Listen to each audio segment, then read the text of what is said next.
I'm pleased to have Taika Waititi at this table. Welcome. Great to have you here. Hi, thanks for having me. Who's the audience for this? Me. First, it does have to be you, doesn't it? It's got to be me. It does have to be you first. Me, my friends, my mum. You know.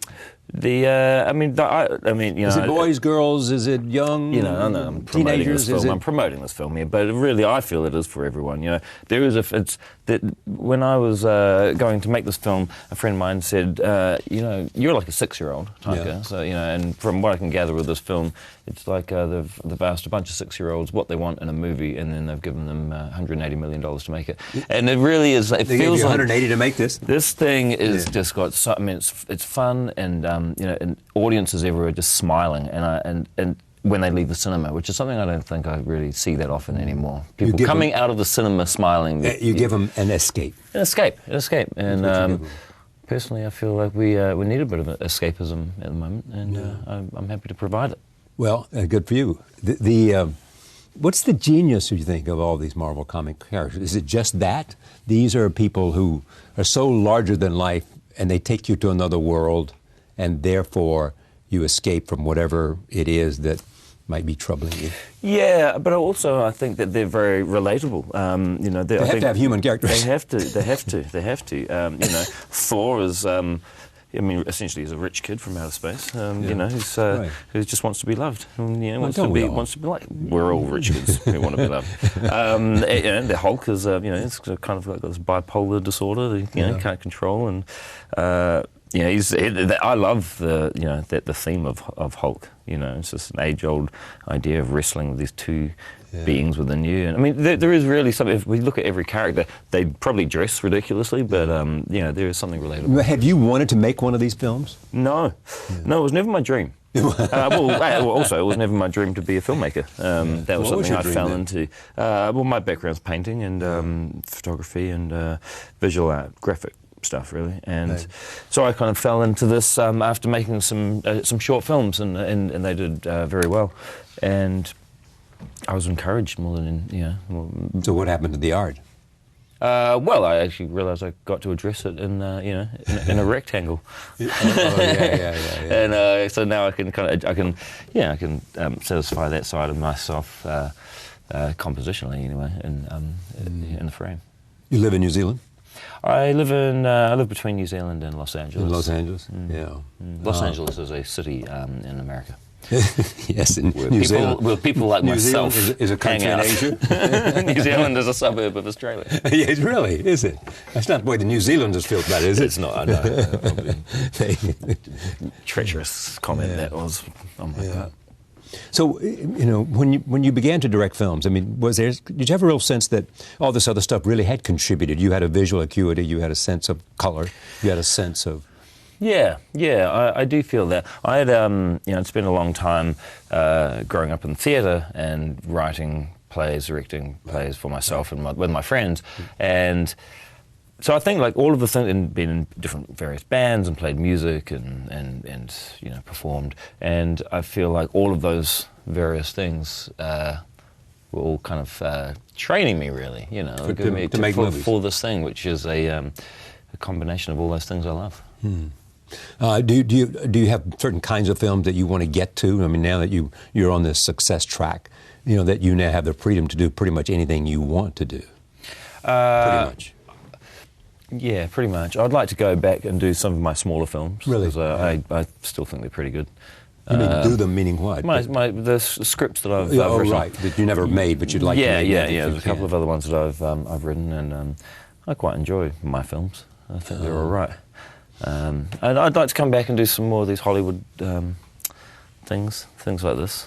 Yeah. It's pretty fun. It's a fun experience. That was fun for me. It was fun for me, yeah. You know, what do you call these films other than blockbusters?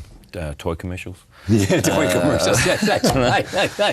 No, they're really. I mean, like what I love is it's actually a great story and it's really fun and like you know, it's an adventure with you know these you know this bombastic world. Like we've basically like you know we've taken all the crayons. And, you know, laid out every colour imaginable in this film. Yeah, and with $180 million, I mean, you can just pretty much say, if you need this, we do this. Yeah, and I think even when you say that, sometimes it's not enough. Not enough? No. I don't think you ever have enough money on any of these films, you know, whether it's 3 million or 200 or... I think everyone's always... You know, everyone could always... So let me hear you out on this. So if you'd had not 180 but $300 million, this would have been a 2x better film. I don't know. Maybe not.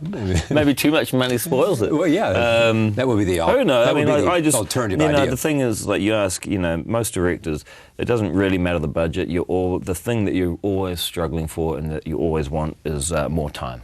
You know, there's never enough time to shoot these films. You know, we shot for 85 days. Most of my films were shot in 25 days, and this was 85 days.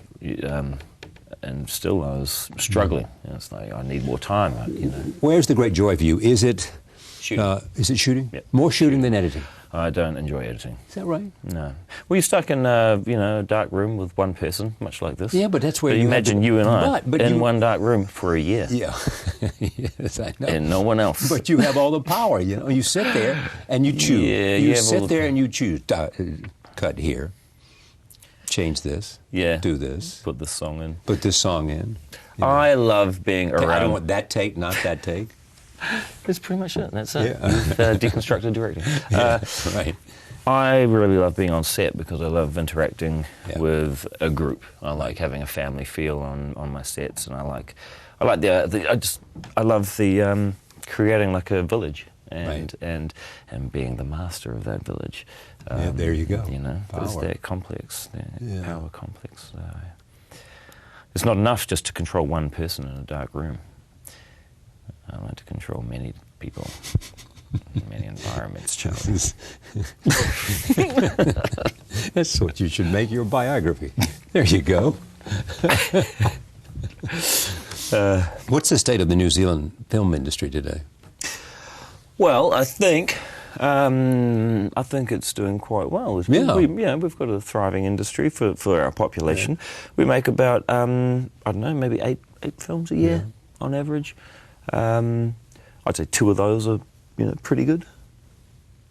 The rest, it's the same ratio. So I think for the rest of the world, it's like 20% of everything's all right, and the rest of it's crap. Just crap. Is that right? That's pretty much it. So what do you say? If you look at Hollywood, you look at every movie that's made, exactly. You've got to trawl through a lot of stuff. You've got to trawl through it to get to the good stuff. Is it all about scripts too? Well, it is. If you got a good script, you can fix the rest of the stuff. Yeah. You can find the actors. You can find them. Well, everyone's drawn to a good script. I remember going to being in Hollywood and finding these scripts and reading them, saying, "This is an amazing script," and saying to my agent, "I'd love to do this. This film. Can take a meeting on it?"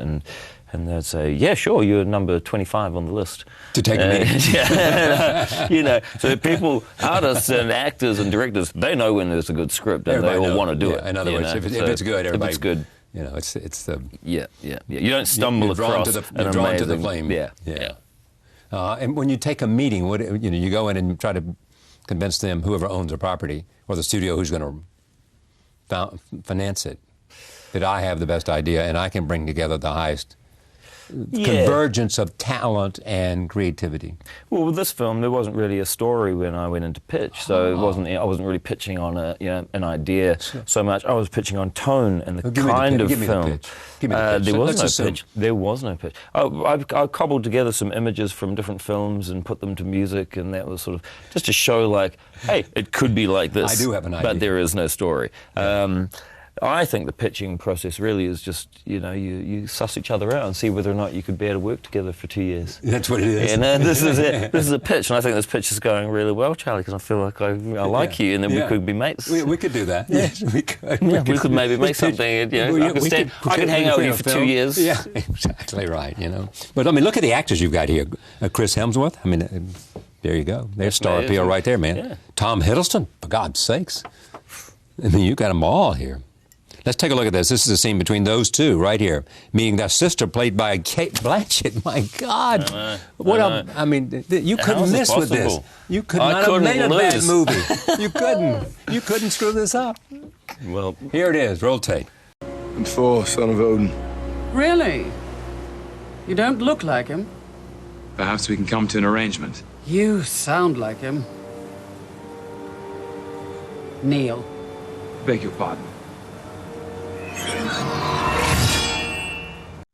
All right. Forgot that was in the movie. Yeah, that's a pretty good scene, wasn't it? Well, there's better scenes. Yeah. There are better scenes, but it's a pretty good scene. Yeah. She's good. Oh boy, she's good. She's sat here many times. She is really good. You can feel it. You can feel her in the presence in the chair.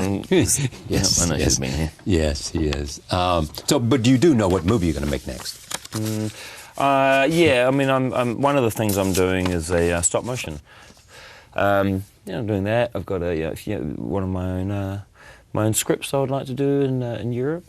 I'd like to come back and maybe make another one of these studio films. Maybe do something on Broadway?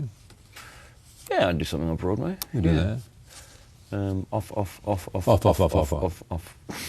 Congratulations. Come back anytime. Thank you. Love to have you. Pleasure. Thank you. Thanks.